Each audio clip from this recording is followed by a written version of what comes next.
ઉમરેઠ વિધાનસભાની પેટા ચૂંટણી યોજાશે। ભાજપના ઉમેદવાર હર્ષદ પરમાર આજે ફોર્મ ભરશે। ફોર્મ ભરતા પહેલા ઉમરેઠમાં ભવ્ય સભા યોજાશે। 12:39 કલાકે વિજય મુહૂર્તમાં ઉમેદવારી પત્ર ભરવામાં આવશે। સીએમ ભૂપેન્દ્રભાઈ પટેલ ખાસ ઉપસ્થિત રહેવાના છે। પ્રદેશ ભાજપ પ્રમુખ જગદીશ વિશ્વકર્મા પણ ઉપસ્થિત રહેશે। સભામાં ભાજપના દિગ્ગજ નેતાઓ હાજર રહેશે। તો વિજય મુહૂર્તમાં ઉમેદવારી પત્ર આજે રજૂ કરવામાં આવશે, ભરવામાં આવશે। ભાજપના ઉમેદવાર હર્ષદ પરમાર કે જેઓ આજે ઉમરેઠ વિધાનસભાની પેટા ચૂંટણી માટે ફોર્મ ભરવાના છે। સીએમ ભૂપેન્દ્ર પટેલ સાથે સાથે દિગ્ગજ નેતાઓ આ સભામાં ઉપસ્થિત રહેવાના છે। તો 12:39 સભાનું આયોજન છે। ઉમરેઠ વિધાનસભાની પેટા ચૂંટણી માટે ભાજપે ઉમેદવાર જાહેર કર્યા છે, તો સાથે સાથે કોંગ્રેસે પણ ઉમેદવાર જાહેર કર્યા છે। તો ભાજપના ઉમેદવાર હર્ષદ પરમાર આજે વિધિવત રીતે વિજય મુહૂર્તમાં ફોર્મ ભરવાના છે। ફોર્મ ભરતા પહેલા ઉમરેઠમાં ભવ્ય સભાનું પણ આયોજન કરવામાં આવ્યું છે, જેમાં મોટી સંખ્યામાં કાર્યકર્તાઓ, નેતાઓ, દિગ્ગજ નેતાઓ ઉપસ્થિત રહેવાના છે। વધુ માહિતી સાથે સંવાદદાતા યશદીપ જોડાઈ ગયા છે। યશદીપ, ઉમરેઠ વિધાનસભાની પેટા ચૂંટણી જેમાં ભાજપના ઉમેદવાર હર્ષદ પરમાર આજે ફોર્મ ભરવાના છે અને ફોર્મ ભરતા પહેલા ઉમરેઠમાં ભવ્ય સભાનું આયોજન છે। કોણ કોણ નેતાઓ ઉપસ્થિત રહેવાના છે? ચોક્કસ જે પ્રમાણે આજે ઉમરેઠ વિધાનસભાની પેટા ચૂંટણીનું નામાંકન પત્ર ભારતીય જનતા પાર્ટીના ઉમેદવાર હર્ષદ ભરવા જઈ રહ્યા છે, ત્યારે મુખ્યમંત્રી ભૂપેન્દ્રભાઈ પટેલ ઉપસ્થિત રહ્યા છે। સાથે જ જે પ્રમાણે વાત કરવામાં આવે તો જે પ્રભારી મંત્રી છે સંજયસિંહ મહેરા, તેમની સાથે રમણભાઈ સોલંકી જે છે મંત્રી, તેમની સાથે કમલેશભાઈ પટેલ મંત્રી છે તેઓ ઉપસ્થિત રહ્યા છે। સાથે નારાયણ સાંસદ મિત્રભાઈ પટેલ અને સંગઠનના પ્રમુખ સંજયભાઈ પટેલ પણ જે ઉપસ્થિત રહ્યા છે। બીજી તરફે જે પ્રમાણે ઉમરેઠ વિધાનસભાના જેમની જવાબદારી તેમને સોંપવામાં આવી છે તેવા પ્રભારી જે છે પૂર્વ ગૃહમંત્રી જે પ્રદીપસિંહ જાડેજા છે તેઓ પણ અત્યારે હાજર છે અને સભાનું સંબોધન કરવામાં આવી રહ્યું છે। ખૂબ જલ્દી સભા અહીંયા ઉમરેઠ ખાતે યોજાઈ છે અને મહત્વનું છે કે અત્યારે જયારે સભા બધામાંથી વિજય મુહૂર્તમાં નામાંકન કરવા માટેની જે પ્રક્રિયા છે હાથ ધરવામાં આવી છે। એટલે કહી શકાય કે પેટા ચૂંટણીમાં હવે ભારતીય જનતા પાર્ટીના ઉમેદવારનું નામાંકન પત્ર ભરવાની પ્રક્રિયામાં ખૂબ મોટી સંખ્યામાં કાર્યકર્તાઓ અને જે સ્થાનિકો છે ઉપસ્થિત રહેલા જોવા મળી રહ્યા છે। જી યશદીપ, આભાર વિગત સાથે જોડાયા તે બદલ। તો સભા પહેલા સભામાં પ્રદેશ ભાજપ પ્રમુખ જગદીશ વિશ્વકર્મા પણ હાજર છે, દિગ્ગજ નેતાઓ અત્યારે ઉપસ્થિત છે।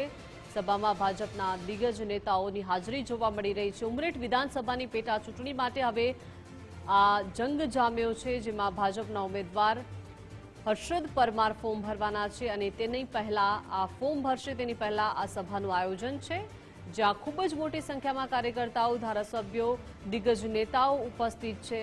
વિજય મુહૂર્તમાં તેઓ ઉમેદવારી પત્ર આજે ભરવાના છે।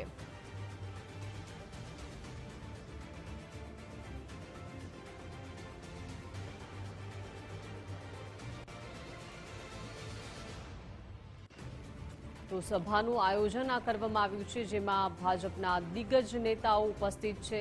મહત્વનું છે કે પેટા ચૂંટણી માટે હવે રસ્સાકસીનો જંગ જામશે। ભાજપ તરફથી આ ઉમેદવાર જાહેર થયા છે, તો સાથે સાથે કોંગ્રેસના ઉમેદવારને પણ ટિકિટ આપવામાં આવી છે અને હવે આ સભાનું આયોજન ભાજપ તરફથી કરવામાં આવ્યું છે, જેમાં ખૂબ જ મોટી સંખ્યામાં નેતાઓ, કાર્યકર્તાઓ અને દિગ્ગજ નેતાઓની ઉપસ્થિતિ જોવા મળી રહી છે। તો સીએમ ભૂપેન્દ્રભાઈ પટેલ પણ ખાસ હાજર છે ઉમરેઠ વિધાનસભાની આ પેટા ચૂંટણી। તો ભાજપના ઉમેદવાર હર્ષદ પરમાર આજે વિધિવત રીતે ફોર્મ ભરવાના છે।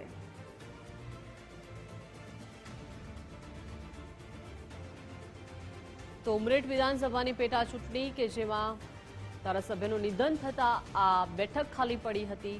સ્વર્ગસ્થ ગોવિંદ પરમાર કે જેઓનું નિધન થતા આ બેઠક ખાલી હતી અને તેમના પુત્ર હર્ષદ પરમારને ભાજપ તરફથી ટિકિટ આપવામાં આવી છે અને હવે આ વિધિવત રીતે તેઓ ઉમેદવારી ફોર્મ ભરવાના છે અને ઉમેદવારી ફોર્મ ભરતી વખતે આ તમામ દિગ્ગજ નેતાઓ ઉપસ્થિત છે।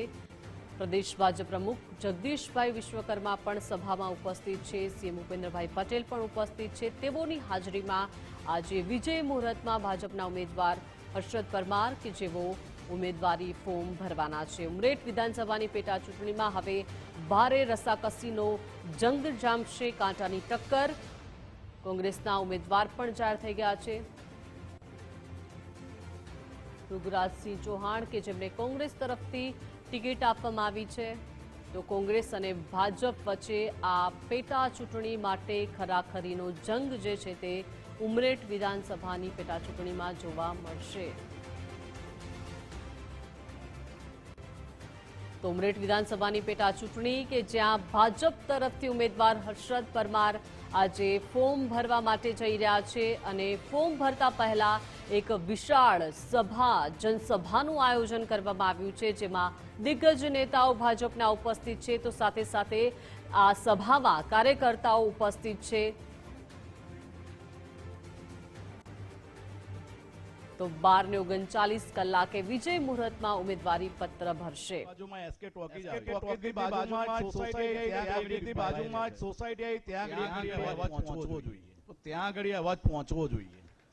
ભારત માતા કી, ભારત માતા કી, ભારત જય શ્રી રામ, જય શ્રી રામ, જય જય શ્રી રામ. આજ રોજ જ્યારે મારું પોતાનું નામાંકન કરવાનું રાખેલ છે, આયોજન રાખેલ છે, એમાંય મારી સાથે અને આપણા નામાંકન સાથે ભરવા માટે રાજ્યના યશસ્વી તેજસ્વી અને આગેવાન મુખ્યમંત્રી એવા આદરણીય ભૂપેન્દ્રભાઈ પટેલ સાહેબ, આણંદ જિલ્લાના સાંસદ પટેલ સાહેબ, મિતેશભાઈ ભાજપના પ્રમુખ, આણંદ જિલ્લા ભાજપ આદરણીય આપણા સૌની કમાન્ડર ટીમના સંજયભાઈ પટેલ સાહેબ, રાજ્ય સરકારના કેબિનેટ મંત્રી રમણભાઈ સોલંકી, વિઠુભાઈ પટેલ અને હર હંમેશ મારી ચિંતા કરતા મને નાનો ભાઈ ગણતા એવા આણંદના ધારાસભ્ય યોગેશભાઈ પટેલ, પૂર્વ સાંસદ, પૂર્વ મંત્રી અને અમારા વડીલ એવા દિલીપ કાકા, હું જેમને દાદા કહીને બોલાવતો એવા રાજ્યસભાના પૂર્વ સાંસદ લાલસિંહ કાકા અને આણંદ જિલ્લા પંચાયતના પૂર્વ પ્રમુખ હીરાભાઈ હસમુખભાઈ પટેલ, નામી અનામી સૌ મિત્રો, જિલ્લા પંચાયતના પૂર્વ સદસ્યશ્રીઓ, તાલુકા પંચાયતના સદસ્યશ્રીઓ, પત્રકાર મિત્રો, પ્રશાસનના મિત્રો અને આણંદ જિલ્લા પંચાયતના પૂર્વ પ્રમુખ ટીનાભાઈ હસમુખભાઈ પટેલ, નામી અનામી સૌ મિત્રો, જિલ્લા પંચાયતના પૂર્વ સદસ્યશ્રીઓ, તાલુકા પંચાયતના સદસ્યશ્રીઓ, પત્રકાર મિત્રો, પ્રશાસનના મિત્રો અને ખૂબ જ બહોળી સંખ્યામાં ઉમરેઠ વિધાનસભાની જનતા જનાર્દન જે હાલમાં આ પરિસ્થિતિમાં ખરી ગરમીમાં અહીં આગળ ઉપસ્થિત છે એવા મારા ઉમરેઠ વિધાનસભાના મત વિસ્તારના વાલા ભાઈઓ, બહેનો, આગેવાનો, વડીલો, યુવાન દોસ્તો અને મિત્રો, આપ સૌ જ્યારે આટલી મોટી સંખ્યામાં ઉપસ્થિત રહ્યા છો ત્યારે હું આપ સૌનું હૃદયપૂર્વક દિલથી આભાર વ્યક્ત કરું છું અને નતમસ્તક આપ સૌને નમન કરું છું. આજે જ્યારે નામાંકન ભરવાનું છે તો આજે પહેલી વાર બોલવાનું આટલું બધું થાય છે એટલે થોડું થોડ લાગે છે, પણ એક આશા સાથે આપ સૌને એક વિનંતી કરું છું કે સ્વર્ગીય અમારા પિતાશ્રી ગોવિંદભાઈ પરમાર જે ધામ ગયા છે એમના વતી હું આ સ્ટેજ પર મંચ પર વિરાજમાન સૌ આગેવાનો, વડીલો, સૌ હોદ્દેદારો, પદાધિકારી અને આપ સૌ મારા પિતા સમાન, મારા બાપ સમાન જે આગેવાનો આગળ ભેગા થયા છો, તો આપ સૌને એક વિનંતી કરવા માંગુ છું કે મારા પપ્પાની જગ્યાએ આપ સૌ બે હાથ ઉપર કરીને મને એવા આશીર્વાદ આપો કે જંગી બહુમતીથી આપણે જીતીએ અને આ વિસ્તારના લોકતંત્રના બધા જેટલા પણ કામો છે આપણે પૂરા કરીએ. એટલે વધારે કઈ કહેતો નથી, કારણ કે 12:39 નો આપણો સમય છે. પણ આપ સૌ ખૂબ જ મોટી સંખ્યામાં આગળ ઉપસ્થિત રહ્યા અને અહીંયા આગળ મારો બહુમાન કર્યું, અહીંયા આગળ મહેમાનોનું સન્માન કર્યું અને ગરબીમાં આપ સૌ ઉપસ્થિત રહ્યા એ બદલ આપ સૌનો હું હૃદયપૂર્વક દિલથી આભાર વ્યક્ત કરું છું. જય હિન્દ, જય ભારત. ખૂબ ખૂબ આભાર હર્ષદભાઈ. વિશ્વાસ છે આપ ચોક્કસ ખૂબ જ લીડથી આ વિસ્તારનું પ્રતિનિધિત્વ કરશો. માન્ય શ્રી મુખ્યમંત્રી શ્રીએ સાચી શ્રદ્ધાંજલિ ટૂંક સમયની અંદર જ ગોવિંદ કાકાને આપી છે. આ વિસ્તારના 32 કરોડના રોડના કામ એમને મંજૂર કરેલા છે, એ માટે પણ આ વિસ્તાર સદાય આપનો ઋણી રહેશે.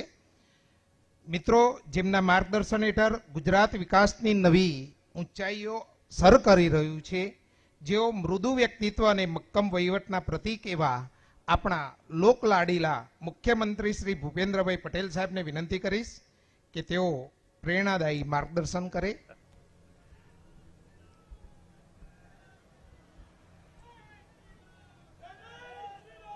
જય જય શ્રી રામ. ઉમરેઠ વિધાનસભા પેટા ચૂંટણી 2026નો ઉમેદવારી પત્ર ભરવાના કાર્યક્રમમાં આપણી સૌની સાથે મંચ ઉપર ઉપસ્થિત મારા સાથી મંત્રી શ્રી રમણભાઈ સોલંકી, સંજયસિંહ મહેડા, શ્રી કમલેશભાઈ પટેલ, જેના માટે આજે બધા આપણે અહીંયા ભેગા થયા છીએ એવા ઉમરેઠ વિધાનસભાના લોકપ્રિય ઉમેદવાર શ્રી હર્ષદભાઈ ગોવિંદભાઈ પરમાર, સાંસદ શ્રી મિતેશભાઈ પટેલ, મારા સાથી ધારાસભ્ય શ્રી યોગેશભાઈ પટેલ, ચિરાગભાઈ પટેલ, ઉમરેઠ વિધાનસભાના પ્રભારી શ્રી પ્રદીપસિંહ જાડેજા, વિધાનસભાના ઇન્ચાર્જ શ્રી હસમુખભાઈ પટેલ, જિલ્લા પ્રમુખ શ્રી સંજયભાઈ પટેલ, પૂર્વ સાંસદ સભ્ય શ્રી લાલસિંહ વડોદરિયા, શ્રી દિલીપભાઈ પટેલ, આમંત્રિત સર્વે મહાનુભાવો, પ્રેસ મીડિયાના મિત્રો, સૌને મારા નમસ્કાર. આજે ઉમરેઠ વિધાનસભા મતક્ષેત્રના પૂર્વ ધારાસભ્ય સ્વર્ગસ્થ શ્રી ગોવિંદભાઈ પરમારને હું વિનમ્ર શ્રદ્ધાંજલિ પાઠવું છું. તેમણે આપણી વચ્ચેથી અણધારી વિદાય લીધી છે. પ્રભુ તેમના આત્માને શાંતિ અર્પે. ઉમરેઠ અને ઉમરેઠના વિધાનસભા વિસ્તારના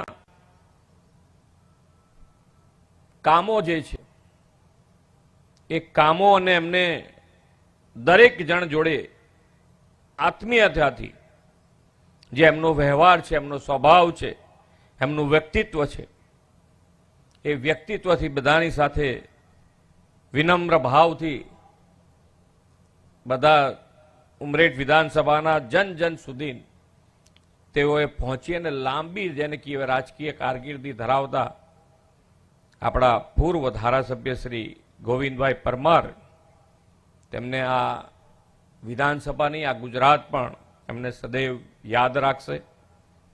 અને એમના પછી આજે જે જવાબદારી છે, જનસેવાની જે જવાબદારી છે, આ વિધાનસભાની જવાબદારી છે, એના માટે ભારતીય જનતા પાર્ટીએ એમના પુત્ર ઉપર કળશ ઢોળી અને આ જવાબદારી સોંપવાનું નક્કી કર્યું છે.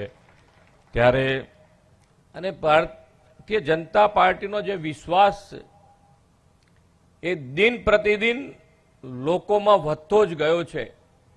કારણ કે જેમ જેમ વિશ્વાસ લોકોએ મૂક્યો એ પ્રમાણે માનનીય વડાપ્રધાનશ્રીએ વિકાસથી એ વિશ્વાસને પરિપૂર્ણ કર્યો છે.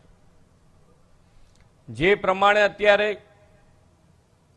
વૈશ્વિક પરિસ્થિતિ સર્જાઈ છે, એ પરિસ્થિતિમાં પણ મોટા મોટા દેશો, અહીંયા બધા બેઠા છે, બધાને ખ્યાલ આવતો હશે કે મોટા મોટા દેશમાં પણ એ પરિસ્થિતિની હિસાબે જે પરિસ્થિતિ ત્યાં સર્જાઈ છે, લોકોમાં જે ઉચાટ ઉભો થયો છે, એમાંનું કંઈ પણ આજે ભારત દેશમાં નથી ને એના જો કોઈ મૂળમાં હોય તો એ આપણા બધાનો વિશ્વાસ અને વિશ્વાસવાળા નેતૃત્વ એટલે માન્ય વડાપ્રધાન શ્રી નરેન્દ્રભાઈ મોદી. જનજનની, સામાન્ય માણસની, નાનામાં નાના માણસની ચિંતા કરીને વિકાસની રાજનીતિ જેમણે શરૂ કરી છે એવું નેતૃત્વ છે આપણી પાસે. ત્યારે આજે ઉમેદવારી જ્યારે પત્ર ભરાઈ રહ્યો હોય ત્યારે હું પણ આજે હું ને મારી ટીમ ગુજરાત તમને 100% વિશ્વાસ અપાવું છું કે ઉમરેઠ અને ઉમરેઠની વિધાનસભાના કોઈ પણ કાર્ય માન્ય ગોવિંદભાઈએ શરૂ કર્યા હશે તો શરૂ કરવાના બાકી હશે તો એમના પુત્ર થકી એ બધા જ કામો પૂર્ણ થાય એવા વિશ્વાસ તમને અપાવું છું. આપણે સૌ મતદાનના દિવસે ખૂબ મોટી સંખ્યામાં મતદાન કરીએ, કારણ કે એક જ વિધાનસભા છે. એટલે એક જ વિધાનસભા છે ત્યારે આપણે સૌએ અહીંયા બેઠેલા તમામે એવી મહેનત કરવાની કે સૌથી વધારે મતથી આપણા ઉમેદવાર શ્રી જીતે એના માટેનો પ્રયત્ન કરીશું. ને આજની મહેનત છેલ્લા દિવસ સુધી આજ જનૂન સાથે તમે આ કાર્યમાં જોડાયેલા રહેશો એવા વિશ્વાસ સાથે વિરમું છું. ભારત માતા કી જય, વંદે માતરમ, જય જય ગરવી ગુજરાત. ખૂબ ખૂબ આભાર. વચ્ચે ઉભેલા કાર્યકર્તા મિત્રોને વિનંતી કે જગ્યા કરીશું અને ત્યાંથી જ આપણા મુખ્યમંત્રી આપની વચ્ચેથી જ પસાર થઈ અને ખુલ્લી જીપમાં નામાંકન પત્ર ભરવા માટે આગળ વધવાના છે. પત્રકાર મિત્રો આગળ આવીને પોતાની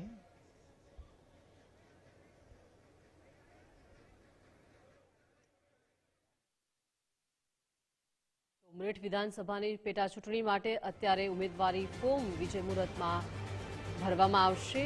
ગુજરાતના સીએમ ભૂપેન્દ્રભાઈ પટેલે જણાવ્યું કે ગુજરાત હંમેશા ગોવિંદભાઈ પરમારને યાદ રાખશે.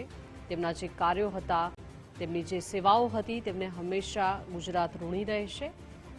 સભામાં ભાજપના દિગ્ગજ નેતાઓ અત્યારે ઉપસ્થિત જોવા મળી રહ્યા છે અને ગોવિંદજી પરમારને હંમેશા ગુજરાત યાદ રાખશે.